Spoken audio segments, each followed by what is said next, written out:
विवाद है कि पूर्व कैबिनेट मंत्री अरविंद पांडे को ढूंढ ही लेते हैं। उत्तराखंड की राजनीति में एक बार फिर आरोपों ने हलचल तेज कर दी है। अरविंद पांडे के कथित वायरल लेटर के बाद ये आरोप किसी जमाने में उनके करीबी रहे पूर्व अल्पसंख्यक आयोग के अध्यक्ष सुखदेव सिंह नामधारी ने लगाए हैं।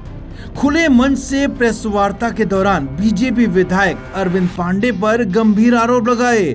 नामधारी का कहना है कि पांडे ने अपने कैबिनेट मंत्री कार्यकाल के दौरान शिक्षा विभाग में कथित रूप से अपने रिश्तेदारों और करीबी लोगों को सरकारी नौकरी में भर्ती कराया। उन्होंने ये भी दावा किया कि इस संबंध में एक सूची जारी की गई है जिसमें ऐसे लोगों के नाम शामिल हैं और पूरे मामले की निष्पक्ष जांच होनी चाहिए।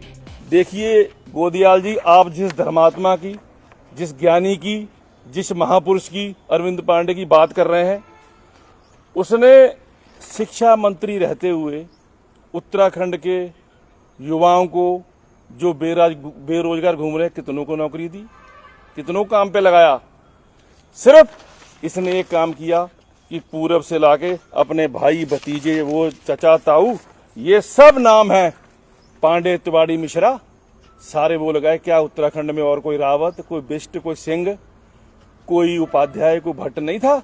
सारे और तिवारी पांडे थे। नामधारी ने आगे आरोप लगाया कि अरविंद पांडे का विवादों से पुराना नाता रहा है। इतना ही नहीं, उन्होंने ये भी कहा कि पांडे की राजनीतिक निष्ठा पर सवाल उठते हैं और वो कांग्रेस से साठगांठ कर चुके हैं। आरोप लगाया कि बहुत जल्दी वो कांग्रेस में भी शामिल होने वाले हैं।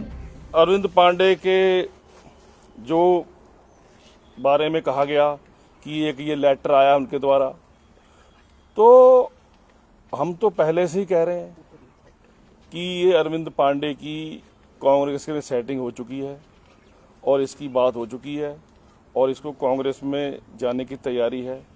आखिर में सवाल सीधे तौर पर अरविंद पांडे पर ही खड़े होते हैं कि क्या उनके कार्यकाल में शिक्षा विभाग में नियुक्तियों में पक्षपात हुआ? क्या वाकई रिश्तेदारों और करीबियों को सरकारी नौकरी दिलाई गई?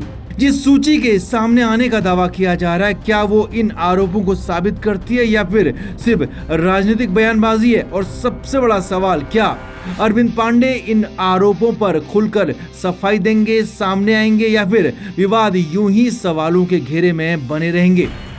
Bureau report, news page, Gadarpur.